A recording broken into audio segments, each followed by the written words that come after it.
Aujourd'hui, nous allons vous édifier sur les éléments importants sur un bébé. Un bébé qui vient au monde, la famille même réclame déjà le placenta.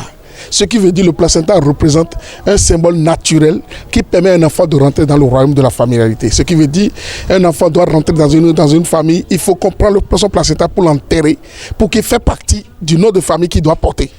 Quand on dit je m'appelle Degbedi, c'est parce que ma famille là, a accepté mon placenta, ils l'ont enterré et ils ont fait des rituels dignes de son nom pour m'accepter Degbedi.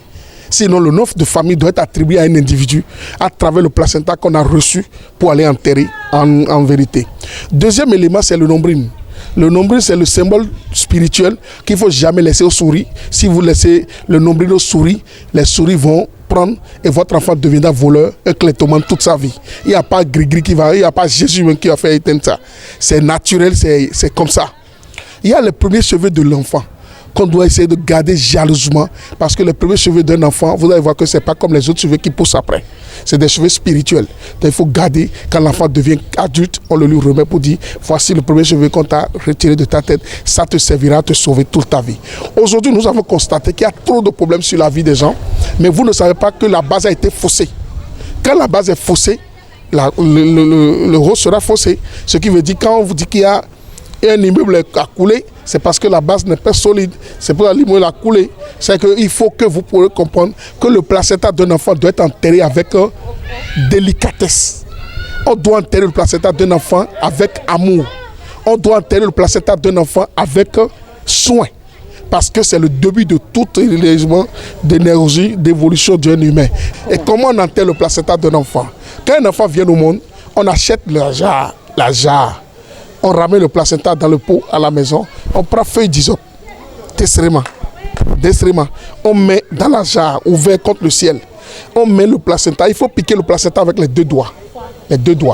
On pique et on dépose. Quand vous renversez le bout du placenta, la maman ne tombera plus jamais enceinte. Donc il faut enterrer avec délicatesse. C'est pourquoi il dit délicatesse. Vous prenez le placenta, vous déposez et vous ramenez la tête comme un serpent qui est en train de se mettre en position de tir. Et vous versez le miel dessus en disant que la vie de l'enfant soit sucrée dans ce monde. Que tous ceux qui veulent puissent se produire dans ce bas monde. Parce que quand ta vie est sucrée, tout le monde t'acceptera. Tu verses maintenant le parfum Saint-Michel pour dire bonne odeur pour cet enfant, pour que son aura soit embaumé de très bonne odeur. Et vous fermez la jarre hermétiquement. Vous l'emballez dans une poitrine blanche de 2 mètres ou 2 mètres. Et vous l'enterrez quelque part que vous choisissez. Votre enfant sera guéri, n'aura jamais de problème spirituel, n'aura jamais de problème dans ce monde, n'aura jamais de problème de médicaments, n'aura jamais de problème de blocage ou d'intelligence et tout. Pourquoi? Parce que la mort et la vie sont nées le même jour. Le placenta étant la mort, l'homme étant la vie, les deux se sont séparés par un coup de ciseau. C'est le coup de ciseau qui a permis à la sage-femme de couper le cordon ombilical pour que le placenta puisse tomber, pour que l'enfant puisse avoir de nombril. Donc vous devez savoir que le monde n'est pas au hasard.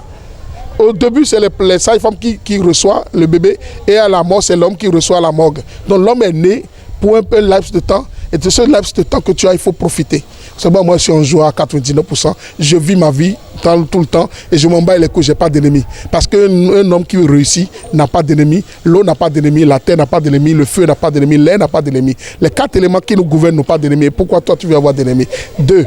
Le nombril de l'enfant, il faut bien le garder spirituellement pour que l'enfant soit en bénédiction, pour que sa vie puisse évoluer. Le premier cheveu de l'enfant n'est pas à négliger, mais un bébé, c'est une grâce de Dieu.